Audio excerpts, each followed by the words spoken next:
Sarjo Manneh stared into the flashing cameras, his jaw set like stone. The room buzzed with the energy of journalists leaning forward in their seats, phones recording, headlines already writing themselves in their minds. He could feel the weight of the accusations hanging in the air. Child bride, predator, disgrace. For a moment he let the silence stretch, his eyes scanning the crowd. Then he leaned into the microphone and said, "You want the truth? Here it is. My wife, Aisha, is 21 years old. She's my cousin, yes. She's also the most brilliant person I know, and not one of you bothered to ask her anything before deciding she was a victim." The room erupted. Shouted questions collided like cymbals. Prove it. Why hide the marriage? Are you defending child marriage? Behind him, a screen lit up with a blown-up image of Aisha's passport and birth certificate, dates circled in red. Aisha herself stepped forward, her heels clicking sharply on the stage floor. She wore a tailored navy pantsuit, her hair swept into a sleek bun, and a look that could melt ice. "Since when does a law student need defending?" she said, her voice cool. "But by all means, keep talking about me like I'm not here. It's excellent for your credibility." The laughter that followed was nervous but real.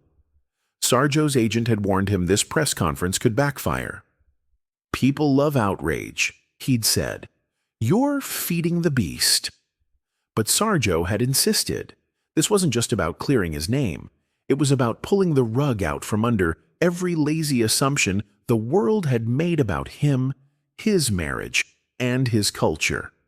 4 months earlier, Sarjo had been in his mother's compound in Bambali, a village in Senegal's Casames Highlands, where the air smelled like smoke and ripe mangoes.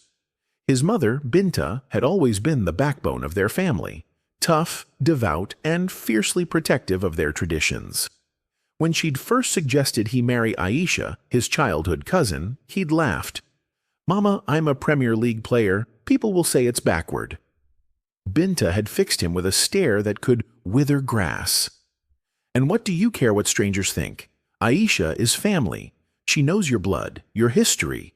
You think some London girl will understand where you come from?" He hadn't argued, not because he feared her, but because part of him agreed. He'd left Senegal at 17, signed to Liverpool's academy, and climbed the ranks with a focus that left little room for romance. Girls he'd met in nightclubs or through teammates wanted selfies, clout, a piece of his fame. Aisha was different. They'd climbed trees together as kids, shared secrets under the stars. She'd gone on to study law in Dakar, her Instagram feed filled with feminist quotes and photos of her debating in courtrooms. When they reunited that winter, it wasn't awkward. It was like finding a missing piece. They'd married quietly, a small ceremony under the village's ancient baobab tree. No paparazzi, no viral live stream. Just family, laughter, and the kind of joy that felt sacred. But someone had snapped a photo of Aisha in her embroidered mbub dress, her face glowing under the sunset, and sold it to a gossip site. The caption read, "Liverpool star's secret teen bride." The backlash was instant. Twitter detectives zoomed in on Aisha's round cheeks, her petite frame. "She looks 12. One tweet screamed.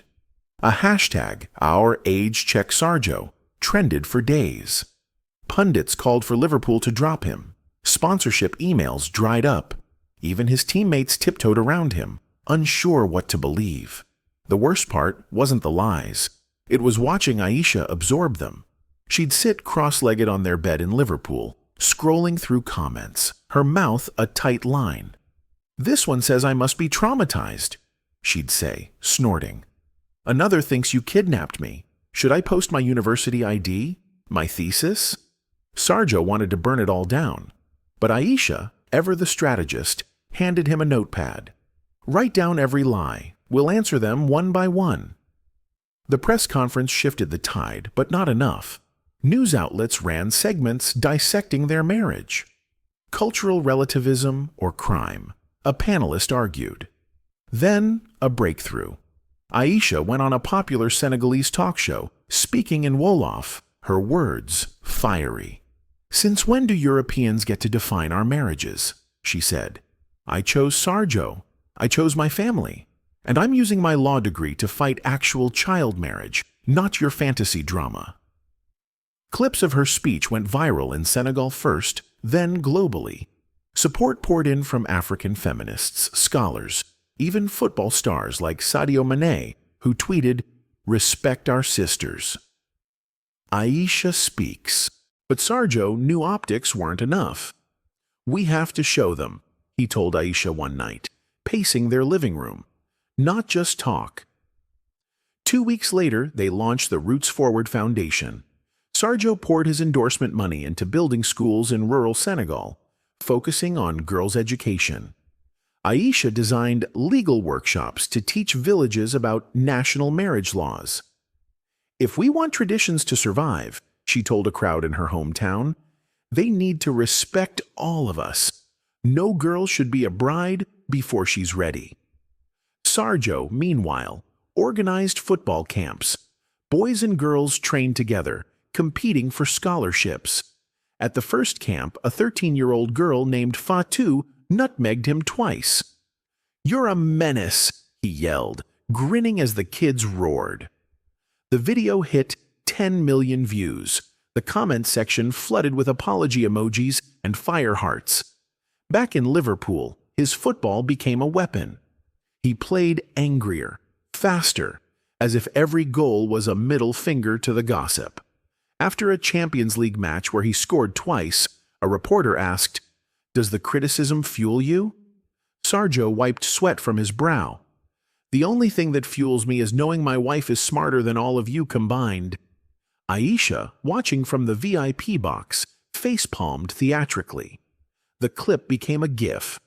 By season's end, the narrative had flipped. Documentaries asked to profile Roots Forward. Fans wore jerseys with Aisha's name on the back. At the Ballon d'Or ceremony, Sarjo brought her as his date. When a reporter asked about their cultural win, Aisha cut in. "It's not a win, it's just our life. Stop treating us like a zoo exhibit." The room clapped. Sarjo squeezed her hand, pride swelling in his chest. Years later, long after Sarjo retired and Roots Forward had built its 50th school, a young journalist asked him about the scandal. "Did you ever regret marrying Aisha? Going public?"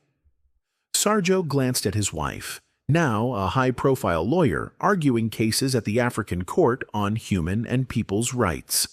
Her hair had streaks of gray, but her smile was the same, bold, unapologetic. "Regret?" he said. "That mess taught me something. People will always twist what they don't understand, but if you stand firm in your truth, they'll either come around or get out of the way." Aisha added, "And if they don't?" She smirked. "Well, that's what lawsuits are for." The room erupted in laughter. Sarjo shook his head. Even after all these years, she still stole the show. The story of Sarjo and Aisha wasn't just about a footballer clearing his name. It was about a woman who refused to be silenced, a culture that refused to be caricatured, and a love that turned hate into something beautiful. And when their granddaughter asked Aisha why she married her cousin, she'd wink and say, "Because he was the only man brave enough to keep up with me." Sarjo would just smile. Some truths needed no explaining.